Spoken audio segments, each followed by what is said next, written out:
What is up, ladies and gentlemen?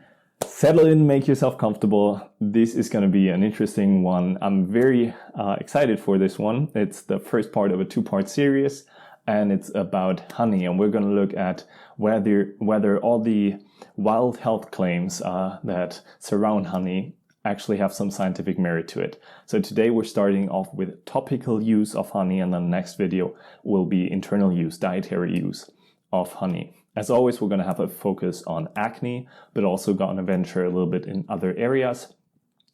So first off, when you look into health claims surrounding honey, the first thing that you read when you look at articles, etc., is how it's been used since ancient times and how it's such a natural sweetener with an array of health benefits and all that stuff. Like this website from a honey seller, which proclaims enormous health benefits used by several cultures for traditional medicine.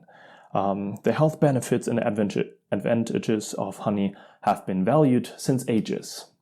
But we know that none of that is actually a valid argument. Just because something is natural doesn't mean it's necessarily healthy. We talked about the appeal to nature fallacy with the example of almonds, where regular natural almonds are actually toxic to humans, and only through very unnatural human breeding and selection are they now the tasty, healthy food that we know. Also, just because something has been used for ages doesn't mean that it is good, effective, or even harmless, as for example, the case of mercury shows, which has been used for thousands of years as a health remedy. With the hopes of achieving all sorts of things, such as longevity and even immortality, walking on water, and treating syphilis. The last one apparently was some success, actually. Some very limited success. Don't do that. Go to your doctor. So when we look at acne, let's see if there are any studies that actually look at honey in detail. First off, we know that honey can be effective against certain bacteria that are implicated in the formation of acne, especially the Cutibacterium acnes, formerly known as Propionibacterium acnes, and Staphylococcus epidermis. Now, this has been a in vitro study, so in a test tube, not on people. They tested cinnamon and honey. Both showed some effects against both bacteria. Together, they were more effective than alone. But we're not test tubes, we're humans, so ideally we want to have a human study. And there is one. This next one. They tested honey versus an antibacterial soap. Unfortunately, I think that this study is not very well designed. So what they did, they had the two groups of participants, and the one group used the soap, and the other group used soap plus honey. So we can't say whether the effect in the honey group is only due to the honey or how much of it is due to the honey. So ideally you would want to have either a third group that only uses honey, or have the second group only use honey and not the antibacterial soap. But who knows, maybe the honey group did so much better that we can interfere that the honey is indeed effective. But unfortunately, even though it did a little better with the honey, it wasn't statistically significant, and both treatments didn't show enormous results anyway. The authors also noted that given the type of interventional product, participant blinding was not possible, meaning when you do a study, ideally you want the participants to not know what they're getting, like what treatment they're getting, because they might have associations with it that make them believe, oh, this one is more effective, therefore I'm expecting to feel better, and you have this conscious or unconscious placebo effect.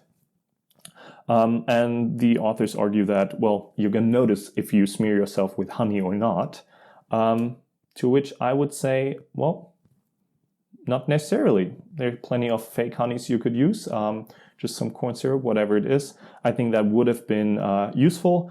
And as it turns out, actually about a quarter of the honey that you get in a store is fake anyway. So this large global study on 100 types of commercially available honey showed that about a quarter of them were suspicious in their composition. And yeah, actually the faking of honey is a big problem. It's the third most adulterated food. So yeah, maybe you get your placebo in the grocery store anyway. So also this study used Canuka honey, not Manuka honey. And now you might be wondering, you've heard about Manuka, but maybe not Canuka. Is it the same? What's the difference? Well, if we believe this seller, then Manuka is the new bad boy on the block. But when we look at the scientific research, things are not that clear. When we look at this study, Manuka still had stronger antibacterial effect than Canuka. However, it seems to depend very much on the type of bacteria that you're treating, as they react differently to different honeys. Honey does have antibacterial effects. The question is, due to which components? Are there perhaps certain components that we should look out for, where we should select honeys that have particularly much of it? What's the mechanism behind it in general? So several components that might be responsible. First off, just a highly concentrated sugar solution is antibacterial. So that's one part. In a very highly concentrated sugar solution, bacteria cannot grow as well. That's why, like marmalade, for example, also has a good shelf life, and it's more susceptible to molds than it is to bacteria. But that's not all of it. There's also hydrogen peroxide in honey that is responsible for part of the effect, but also certain phytonutrients and some enzymes. And actually one enzyme, glucose oxidase, produces the hydrogen peroxide. So that means when you're using honey for any sort of treatment, you want to get a honey where those components are still intact. That's why for medical honey, it is not heat treated, because that would destroy the enzymes, but it is radiated to sterilize it. And that is pretty important, because as it turns out, even though honey is antibacterial, there are bacteria that can survive in it, or spores of bacteria. And actually one that is more dangerous is Clostridium botulinum, which causes botulism, which is a potentially lethal intoxication with this bacteria. And so especially with infants, one should abstain from feeding them honey. In adults, eating honey that might contain those bacteria or spores of bacteria is probably not an issue. However, if you put it on an open wound where the spores can get directly into your blood, I would be much more cautious about that and use medical honey for that case. As it turns out, this bacteria has been found in about 10% of commercially available honey. So quite a real risk, I would say. Now, outside of acne, there are all sorts of topical possible applications, of course, that you could think of. We can't go through all of them.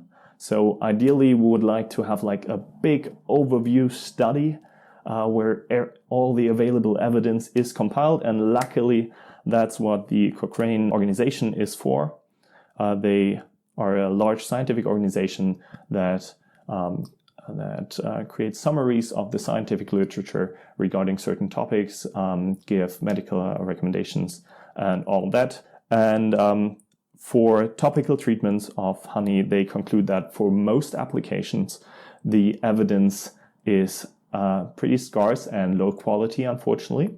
However, for burns or certain type of burns and infected post-operative wounds, application of honey was as effective or more effective than standard medical treatments, which I found pretty astonishing. I'm pretty impressed with that, especially given that honey might be much cheaper.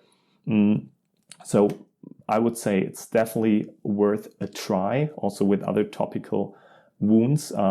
if you consider the point of possible infections and use the medical grade honey, which we talked about. However, there is one more caveat, and that is that the German Association for Wound Healing and Treatment recommends against using honey in chronic open wounds, as it might lead to severe pain. All right, and with that, we got all the science for today covered. Again, my recommendation, especially for acne, you can give it a try. I wouldn't expect too much of it, not much more than from a typical antibacterial treatment. If you have open comedose, please use medical grade honey to avoid any infection with harmful bacteria.